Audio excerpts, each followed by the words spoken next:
आज न्यायालयामध्ये सरकारने पहिले तर हे मुद्दा सांगितला आहे की याच्यामध्ये कोणाचं असं ॲडव्हर्सरियल म्हणजे बाबा पर्सनल भांडण असंच नाही आहे. स्टेट शेवटी मॉडेल स्टेट आहे.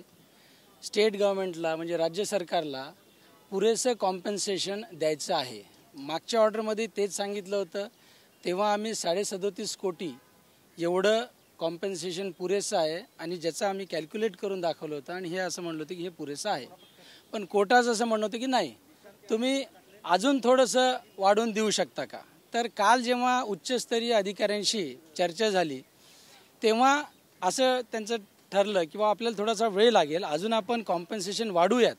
कारण असं आहे की मोबदला तर सरकारला द्यायचाच आहे, फक्त किती द्यायचा याच्यावर प्रश्न आहे. आणि तो आम्ही विनंती केली कोर्टाला की आम्हाला थोडासा वेळ पाहिजे, कारण काही आमच्या बैठका घ्याव्या लागतील, काही प्रपोजल्स पास करावे लागतील. तर कोर्टाने ती सरकारची विनंती मान्य करून आता 28 ऑगस्टला प्रकरण ठेवलेलं आहे. सगळ्या प्रकरणामध्ये सरकारकडून डिले का होतोय? हे पहा, सरकारकडून डिले झालेला नाही. मी तुम्हाला याचं कारण असं सांगतो की 2015 साली एक शपथपत्र दिलं होतं. त्यानंतर बरेच वर्षे मॅटर लागलं नाही. याचं कारण म्हणजे कोविड असेल किंवा अजून काही गोष्टी असतील. त्यामुळे प्रकरण लागलं नाही, याच्यामध्ये सरकारचा कुठेही दोष नाही. सरकारने जमीनसुद्धा त्यांना देऊ केली होती. उदाहरणार्थ आमच्या शपथपत्रात आम्ही म्हणलं आहे की लवाळ्याची जमीन आम्ही त्यांना देऊ केली होती, पण त्यांनी ती रिफ्यूज केली. त्यानंतर कोंडव्याची जमीन दिली, पण नंतर सेंट्रल एम्पॉवरमेंट कमिटी जी सर्वोच्च न्यायालयानेच अपॉइंट केली आहे, त्यांनी सांगितलं की हा एरिया जंगलाचा आहे, म्हणजे फॉरेस्टसाठी रिझर्व आहे, त्याच्यामुळे आम्ही ते कॅन्सल केलं. अशा तऱ्हेने ते मॅटर इतके दिवस चाललेलं आहे. सर, एक कॉमन मॅन मागच्या 60 वर्षापासून त्यांच्या कॉम्पन्सेशनसाठी स्ट्रगल करतोय.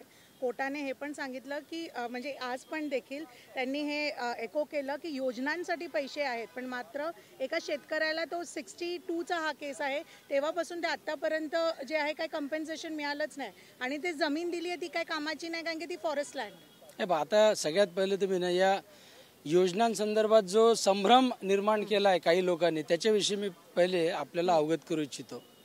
ते म्हणजे जेव्हा एखादं प्रकरण कोणत्याही न्यायालयात चालतं तेव्हा न्यायाधीश आणि वकील यांच्यामध्ये एक प्रकारचा संवाद होत असतो. तर हे एक जनरल कोर्टाचं असं म्हणणं होतं की बाबा तुम्ही वेगवेगळ्या योजना जेव्हा राबवता, म्हणजे 1 किंवा 2 नाही, कोणत्याही योजना असतील, तर त्याच्यासाठी तुम्ही जेव्हा पैसे खर्च करू शकता तेव्हा या लोकांना का देत नाही, असं एक जनरल संवाद होता. मी पुन्हा अधोरेखित करतो. आता याच्यामध्ये एखाद्यानं जर एखादी रक्कम मागितली, म्हणजे आता आज याचिकाकर्ता काय मागतोय, मला 325 कोटी द्या. अरे पण त्याच्यासाठी काहीतरी बेस असला पाहिजे, त्याच्यासाठी काही प्रोसिजर्स आहेत. हे पहा, एखाद्यानं एखादी गोष्ट मागितली म्हणजे स्टेट गव्हर्नमेंट लगेच देऊ शकेल हे शक्य नाही. त्यासाठी कायद्याचे प्रोव्हिजन्स फॉलो करावे लागतील आणि त्यानंतर कॅल्क्युलेट करून ती अमाऊंट द्यावी लागेल. सरकार कुठेही पळून जात नाही आहे. पण एक मी पुन्हा सांगतो की योजनेसंदर्भातला हा संवाद होता, ते प्रकरण कोर्टापुढे नाही आहे. त्यामुळे कोणीही काहीही घाबरायची गरज नाही आहे. सरकार याचिकाकर्त्याला किती रक्कम द्यायला साधारणतः तयार आहे? कारण यापूर्वी रक्कम देऊ केली होती. आजच्या घडीला जी कॅल्क्युलेट केली आहे, म्हणजे कालपर्यंत होती असं म्हणूयात आपण, ती 37,42,50,00,000 रुपये. पण याचिकाकर्त्याचं असं म्हणणं आहे की नाही, आज ती अमाऊंट जास्त आहे, तर आम्ही पुन्हा आता कॅल्क्युलेट करू आणि काहीतरी अमाऊंट कशी वाढेल याच्यासाठी सरकारसुद्धा प्रयत्न करेल आणि तसं शपथपत्र दाखल करेल. अशा प्रकारे जेव्हा जमिनी घेतल्या जातात त्याच्यासाठी काही मोडस ऑपरेटिव्ह आहे का? एखाद्या शेतकऱ्याची जमीन घेतली जाते आणि त्याला वर्षानुवर्ष दशकानुदशकं न्याय मिळत नाही आणि याच्यामध्ये कोणतंही सरकार असो, पण याच्यासाठी काही नियम असायला पाहिजेत. बरोबर. हे पहा, नियम आहेत, पण आता मी तुम्हाला ना थोडेसे केसचे डिटेल्स सांगतो. ही जमीन मूळ इनाम जमीन. इनाम जेव्हा खालसा झाले महाराष्ट्रामध्ये तेव्हा सगळ्या जमिनी सरकारकडे आल्या आणि कायद्यानुसार जी नजराण्याची रक्कम असती ती सरकार दरबारी जमा करून मग ती जमीन पुन्हा रिग्रांट होत असती जो तिथे असतो त्या माणसाला, म्हणजे जो ऑक्युपायर असतो त्याला. आता याच्यात असं झालं की 61 साली ही जमीन जेव्हा घेतली आणि सरकारने डिफेन्सला दिली, तर 61 ते 71 काही झालं नव्हतं. 1971 साली एक दावा दाखल केला याचिकाकर्त्यांनी आणि जो 85 साली सर्वोच्च न्यायालयात संपला. आणि जेव्हा सर्वोच्च न्यायालयात सुद्धा म्हणलं की नाही, पजेशन हे त्याचंच पजेशन आहे, तिथून मग ही चक्र सुरू झाले. म्हणजे आपण असं म्हणू शकत नाही की इलिगल झालं. आता उदाहरणार्थ त्याचं जर 85 साली दावा जर खारिज झाला असता तर ती जमीन सरकारकडेच राहिली असती. त्यामुळे थोड्याशा कायद्याच्या प्रोव्हिजन्स आहेत ज्या सगळ्यांनाच फॉलो कराव्या लागतात. आणि मी पुन्हा सांगतो की सरकार गरीब शेतकऱ्यांच्या विरुद्ध नाही.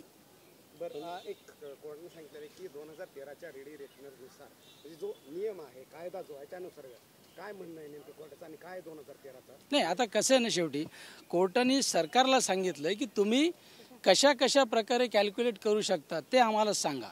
म्हणजे 2013चा जो नवीन जमीन अधिग्रहणाचा कायदा आहे त्यानुसार तुम्ही घेऊ शकता का अजून काही त्याच्यामध्ये बदल करू शकता. अशा वेगवेगळ्या ज्या शक्यता आहेत त्या तुम्ही पडताळून पहा आणि त्यानुसार कॅल्क्युलेट करा असे निर्देश दिलेले आहेत.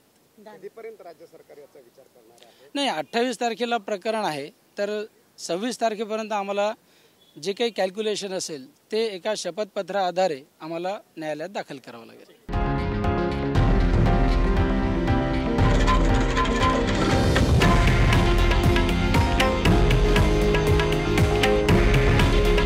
हे आहे देशातील नंबर 1 न्यूज नेटवर्क आणि आपण पाहत आहात TV9 मराठी. काळजी तुमची, हित महाराष्ट्राचं.